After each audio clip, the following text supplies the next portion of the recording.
Padre Santo, estoy delante de su presencia, suplicándole de su misericordia y de su gracia para que usted, Señor, venga con su presencia y con su espíritu a iluminarnos, Padre, a guiarnos para comprender su gloriosa palabra. Bendiga a su pueblo que está escuchando este seminario de sana doctrina, Padre. Glorifíquese de una manera especial y permítanos, Padre, entender como iglesia lo que significa la sana doctrina y el lugar tan importante que debe tener en nuestra vida cristiana, en la vida de toda congregación y en la vida de todo ministro. En el nombre de Jesús de Nazaret, gracias Padre Santo. Amén. Dios les bendiga, les habla el pastor Juan Navarro para compartirles este seminario de sana doctrina en esta primera lección que tiene que ver con la definición de lo que la sana doctrina es. Gloria a Dios. Necesitamos definir bíblicamente lo que significa sana doctrina. Para iniciar,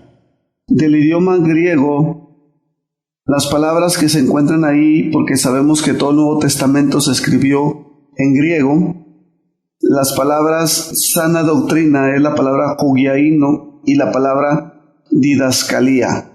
La palabra hugiaino significa, según el diccionario Strong, sano, saludable, estar bien fundamentado, tener sana doctrina. Y didascalía significa instrucción y enseñanza doctrinal. Es tanto lo que se enseña en doctrina como también toda la doctrina medular y fundamental de la fe cristiana, conocida como doctrina apostólica, doctrina del primer siglo, doctrina cristológica, apostólica y profética, según Efesios 2:20, y también es conocida como la sana doctrina. Si preguntáramos a ministros del Evangelio, a doctores en teología, quienes escriben libros teológicos o dan cátedra en seminarios teológicos, lo que la sana doctrina es, encontraríamos posiblemente respuestas antagónicas. Es muy posible que dieran respuestas diferentes y aún opuestas entre sí de lo que ellos creen es la sana doctrina. Aún los pastores que tenemos limitantes en cuanto al bagaje teológico que debemos poseer como ministros de Cristo, dada nuestra responsabilidad de ser maestros de las Escrituras por un lado, y por el otro la responsabilidad que cae sobre cada uno de nosotros de perfeccionar a cada hijo de Dios, llevándolo a la madurez y crecimiento espiritual y sobreedificando a cada creyente en el único fundamento bíblico que sostiene la fe de la iglesia cristiana, según Efesios 4 del versículo 11 al 16. ¿Qué podemos decir de ministros que, igual que los toreros, se han lanzado al ruedo sin ningún conocimiento bíblico, sin un ápice de teología y de doctrina bíblica, siendo neófitos, pero con muchos ánimos y deseos de predicar? La mayoría de estos neófitos pastores, por desgracia y para su perdición, desprecian el conocimiento teológico, desprecian la doctrina bíblica en general. Su servidor piensa que lo hacen por su ignorancia, al tener un concepto equivocado del texto bíblico que dice, la letra mata, pero el espíritu vivifica. Está en 2 Corintios 3:6, donde el apóstol Pablo dice, el cual asimismo nos hizo ministros competentes de un nuevo pacto, no de la letra, sino del espíritu, porque la letra mata, mas el espíritu vivifica. Cuando analizamos este texto dentro de todo su contexto, todo el capítulo, aun cuando analizamos toda la carta, nos damos cuenta que no se trata de menospreciar la enseñanza apostólica, definitivamente. Pablo está haciendo aquí una comparación entre la ley y la gracia cuando menciona estas palabras y menciona la superioridad del evangelio de la gracia sobre las obras de la ley. Este texto, 2 Corintios 3:6, no tiene nada que ver con la educación cristiana ni con el conocimiento teológico o doctrinal que en general los cristianos, iglesias y pastores debemos tener, especialmente los maestros bíblicos y un pastor de las Escrituras. Por lo tanto, quien use este texto para justificar su ignorancia del evangelio o para despreciar la doctrina cristiana o para despreciar la teología, está incurriendo no solo en un error grave de interpretación bíblica, sino en herejía. Además, toda la iglesia cristiana y el ministerio debemos ser de sana doctrina y una columna y un baluarte de la verdad, según 1 Timoteo 3:15. Pablo le dice a Timoteo, para que citarlo, sepas cómo debes conducirte en la casa de Dios, que es la iglesia del Dios viviente, columna y baluarte de la verdad. Bíblicamente Dios ha decidido que su iglesia sea una columna que sostenga fuertemente la verdad, la sana doctrina, que la iglesia sea un bastión que defiende la verdad, que encare y pelee en contra de todo viento herético que sopla con la fuerza, arrastrando ministerios y congregaciones. Debemos edificar la iglesia en las doctrinas fundamentales del cristianismo para que esté protegida de tanta enseñanza herética que cada día sacude los cimientos mismos de pequeñas y grandes congregaciones. Cuando las congregaciones cristianas no son una columna y un baluarte de la verdad, cuando en las iglesias cristianas se enseña y se predica cualquier cosa que funcione con tal de atraer y entretener a la gente que ahí se congrega, por más numerosa que sea esa congregación, nunca será la iglesia del Señor. La verdadera iglesia del Señor no es de acuerdo a nuestros moldes doctrinales. La verdadera iglesia cristiana revelada en el Nuevo Testamento viene en un paquete completo, es decir, no tenemos que añadir ni omitir nada, especialmente hablando de la fe una vez dada a los santos, Judas 1:3. La doctrina que nos amonesta a cada ministro genuino a contender ardientemente por esa fe. Cada ministro y cada congregación que se precia de ser iglesia cristiana deben no solo enseñar y fundamentarse en la sana doctrina, sino también a la luz de esta porción bíblica, debemos contender ardientemente por esta la única fe y doctrina que se nos ha conferido. Y hemos de rendir cuentas, por supuesto, por lo que reitero, no es opcional para ningún ministro, ni para ninguna iglesia cristiana. Creer, enseñar y defender la sana doctrina es nuestra razón de ser. Si nos apartamos de esta nuestra razón de ser, seremos hallados por Dios como impostores, tanto como ministros como congregaciones. Por lo que pastores e iglesias debemos volver a las sendas antiguas, volver a nuestros fundamentos de fe. De ello va en juego nuestra eternidad. La palabra de Dios nos dice en Efesios 4:14, para que ya no seamos niños fluctuantes, llevados por doquiera de todo viento de doctrina, por estratagema de hombres que para engañar emplean con astucia las artimañas del error. El ministro y la iglesia deben preservar, enseñar y defender la doctrina. ¿Cuál doctrina? Aquella que las Escrituras definen como sana doctrina, es decir, una doctrina que no está contaminada, que es pura, que tiene poder, que es auténtica, que es legítima, que no ha sido diluida ni mezclada con nada. Es posible que esta porción bíblica sea una de las más claras al mencionar directamente lo que la sana doctrina es. 2 Timoteo 4:1. Te encarezco delante de Dios y del Señor Jesucristo, que juzgará a los vivos y a los muertos en su manifestación y en su reino, que prediques la palabra, que instes a tiempo y fuera de tiempo, redarguye, reprende, exhorta con toda paciencia y doctrina. Te encarezco, del original griego diamarturomai, el significado de esta palabra es muy fuerte en el griego original.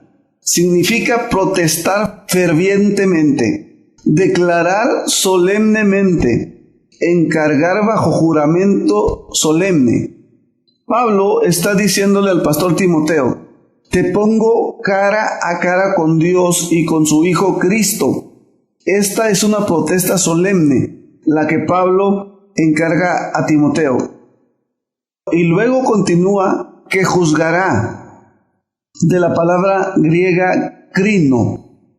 Son sinónimos la palabra juzgar, justicia, juicio y condenar.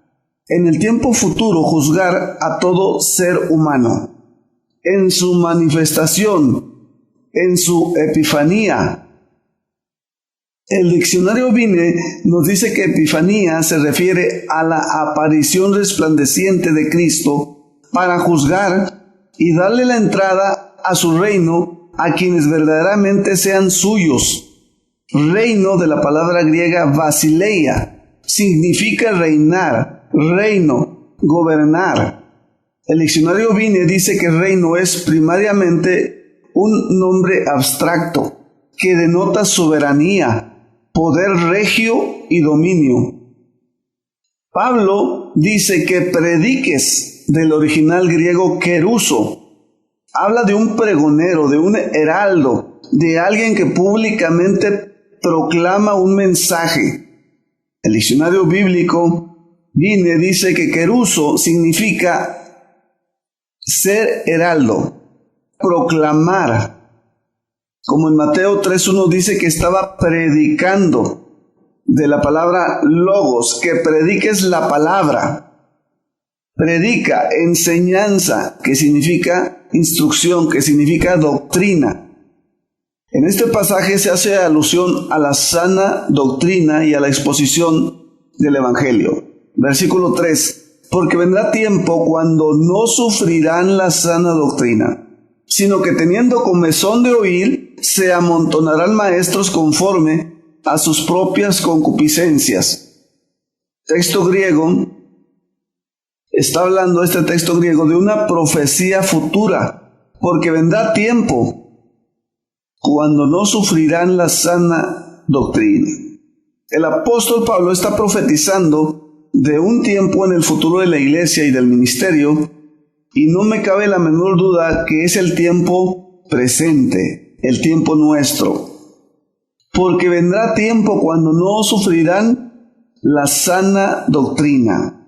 La palabra griega sufrirán es la palabra anekomai, y su significado original es sostener arriba en contra de una cosa y así soportar. De ana, arriba, y ekomai, tener o sostener. Con el verbo tolerar, que se traduce en Hechos 18:4, sufrir por causa de los falsos maestros. Se traduce no soportarán.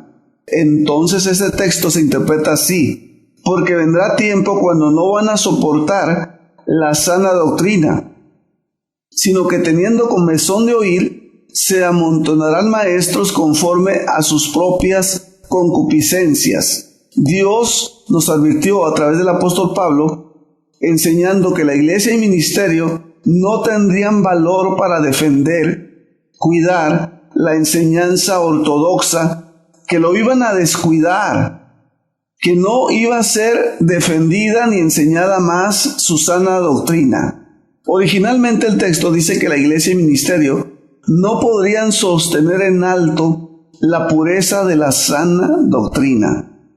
Cualquier coincidencia con el cristianismo actual no es casualidad. El desinterés de iglesias y pastores por conocer lo que sana doctrina es, ignorar la sana doctrina por parte de iglesias y de pastores, son las evidencias contundentes de esta profecía de Pablo. No solamente la iglesia y ministerios no han sido capaces de sostener en alto la sana doctrina, sino que no tienen interés ni en conocerla, ni en enseñarla, y mucho menos en defenderla.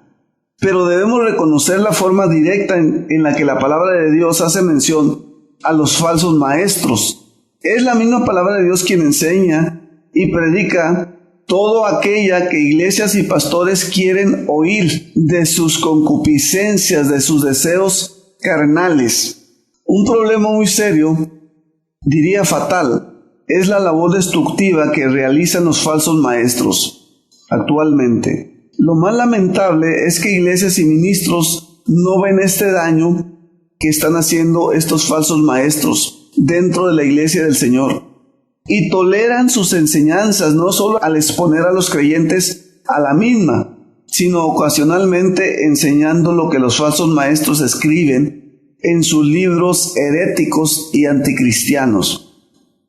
Esa enseñanza herética se da tanto en conferencias, seminarios y escuelas teológicas, aún a los niveles más altos, debido a la ignorancia de ministros y directores de esos seminarios bíblicos, ignorando no solo lo que la sana doctrina es, sino las mil caras que tiene la herejía y la apostasía, que día a día ha venido creciendo como un monstruo que envuelve entre sus fauces al ministerio e iglesias cristianas. ¿Cuál es la definición de la sana doctrina, bíblicamente hablando?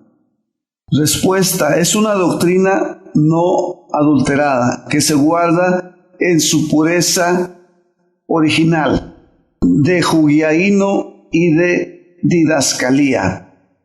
Podemos concluir y considerar que la sana doctrina tenía un lugar muy especial en la iglesia del primer siglo.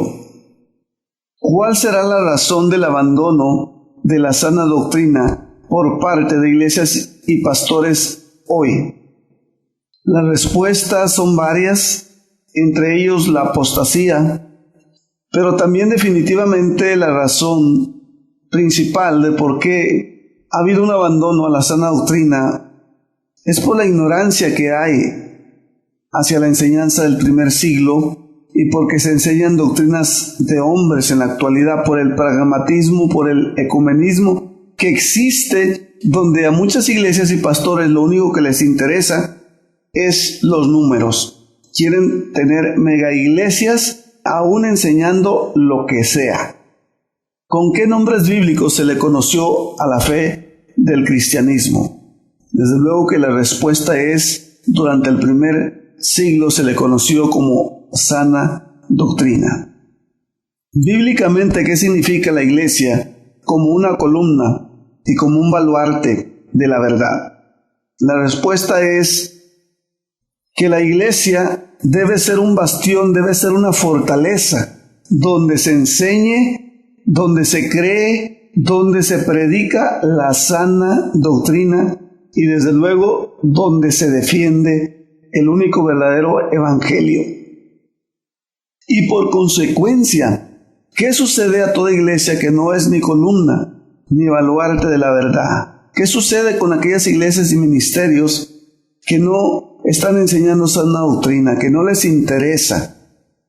La respuesta es que son sectas y grupos religiosos cristianos solamente, que no son la iglesia auténtica y legítima del Señor, sino que son grupos heréticos con los cuales Dios de ninguna manera está comprometido. Iglesias y ministerios impostores. Siguiente pregunta: ¿qué profecía se cumple hoy ante el abandono de la sana doctrina? Precisamente la que Pablo profetizó, que llegaría el tiempo cuando no sufrirían la sana doctrina, cuando la iglesia y el ministerio no sería capaz de sostenerla en alto, de resistir ante los ataques de G12, de la nueva reforma apostólica, de la iglesia emergente, de la secta judía mesiánica. La iglesia no ha sido capaz de sostener en alto sus verdades fundamentales, sino que ha sido infiltrada por falsos apóstoles, por falsos profetas. Y desgraciadamente estas son las evidencias del abandono de las iglesias a la sana doctrina. Ahora, ¿qué función cumplen los falsos maestros en esta profecía bíblica?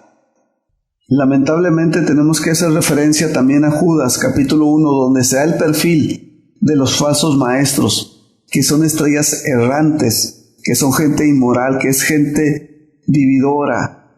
Me quedo corto al mencionar, pero lo más lamentable es que Dios no llamó a ninguno de sus hijos para que fuera un falso maestro. No tienes que ser tú uno que enseñe herejía. Arrepiéntete y pídele perdón a Dios y regresa a la pureza auténtica del verdadero evangelio. ¿Qué función cumplen pastores e iglesias que han abandonado la sana doctrina? Desgraciadamente, para Dios no cumplen ninguna función, sino que se han descarriado y solamente van a formar parte de Roma, del catolicismo romano, que de hace siglos sabemos es una secta, un grupo totalmente anticristiano. Y toda iglesia cristiana que no se sobreedifique en el único fundamento que es Cristo, en la única fe que fue una vez dada a los santos, según Judas, capítulo único. Toda iglesia que no se someta a eso en su práctica y en su enseñanza es un grupo herético, un grupo ilegítimo, un grupo apóstata. Con todo mi corazón espero que el pueblo de Dios recapacite, que el cristianismo actual se detenga, que piense qué está predicando, qué está enseñando, cómo está viviendo su cristianismo. ¿Qué sucedería si usted se mira en el espejo de la Biblia del primer siglo? ¿Acaso se parece su iglesia al cristianismo del primer siglo? ¿Acaso está predicando el mismo que predicó Pablo, Pedro, Juan, los apóstoles? ¿Acaso tiene la misma fe y enseñanza? Si no es así, le ruego que se arrepienta y pida perdón a Dios, que regrese a la sana doctrina, o si nunca la conoció, si tuvo la desgracia de que nunca se la ha enseñado, que bíblicamente investigue qué es la sana doctrina, que profundice en ella, que crea, que la enseñe, que la predique, porque de ello depende la legitimidad de su ministerio y aún de su eternidad, de usted, de su familia, de la congregación en la que se encuentra. Dios le bendiga, Padre. Termino con esta oración para suplicarle que tenga misericordia de su iglesia, en donde quiera que se encuentre, en cualquier país del mundo, Señor. Bendígala de una manera especial, que su Espíritu Santo nos lleve a una vida de mayor consagración, que su bendito Espíritu nos lleve a una iluminación de su palabra, para que podamos y seamos capaces de entender la importancia de la sana doctrina dentro de nuestra vida cristiana, mayormente si somos una congregación o si somos un ministerio que usted en su gracia nos ha otorgado. Oh Dios Santo, que demos el lugar que le corresponde a su palabra y a la doctrina, Señor. Que no siga habiendo fobia hacia la doctrina, Señor, sino que haga un compromiso, Señor, de parte de su iglesia, de parte del ministerio, un compromiso por conocer su palabra, una hambre por su palabra y sobre todo una sujeción a la misma, Señor. Una vida de consagración, de entrega, Señor. Clamo, Padre, por todos aquellos que han de escuchar esta breve enseñanza, que usted le hable a su vida, que usted le hable a su corazón, para que ellos cambien, Señor, así como usted ha hablado a mi vida, así como usted ha hablado a mi corazón, Señor, y he pedido perdón, he rectificado muchas cosas necesariamente, Señor, que tenía que corregir para recibir esta iluminación de su parte, para darle el valor a su palabra y a la sana doctrina, Dios. En el nombre de Cristo le suplico por su pueblo que han de oír, Señor. Es difícil, Señor, lo sé, Padre, pero es necesario corregir, Señor. Es necesario porque su palabra dice que usted al que ama, Señor, lo disciplina y lo corrige. Usted disciplina y corrige a sus hijos, Padre. Siga disciplinando a su pueblo. Siga corrigiendo a su pueblo, Señor. En cualquier parte del mundo que escuchen esta breve enseñanza. En sus manos, Padre, está su iglesia. En su mano están los pastores, los siervos. Y que este breve seminario, Señor, sea y cumpla el propósito de usted, Señor, de su corazón, que venga a cambiarnos, Señor, a acercarnos, a comprometernos más con su palabra, más con usted, Señor, más con la doctrina, porque es lo único que legitimará nuestra vida ministerial y eclesial. Gracias, Señor. Amén.